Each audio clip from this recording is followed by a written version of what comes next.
بسم الله الرحمن الرحیم. اره جارکش بر خود تعالی تسارا خو سکنان دیه تا گوتیه از دی چم نویج سروی جنازه کم والگل چم حتا و شیرم جبر خود تعالی. اره افروکا چم بسرمان هنه بطالن چه شول پیوی ونینن دی بیند بسرمانک دی مرد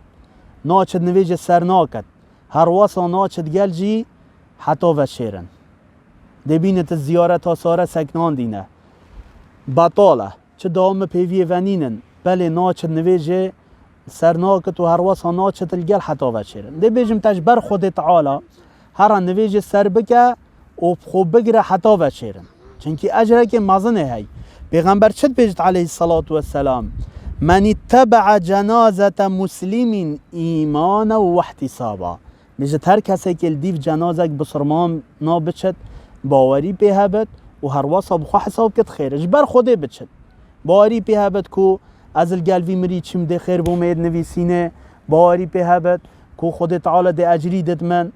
و ده بوم حساب کت ایمانا و احتسابا وكان معه حتى يصلى عليها ومن دفنها بيجت او بمينت حتى نبيجت سر بكت هر وصا خوا بقرت حتى وشيرنش چبو هيا پیغمبر عليه الصلاة والسلام بيجت فإنه يرجع من الأجر بقيراتين بيجت او دي زفرت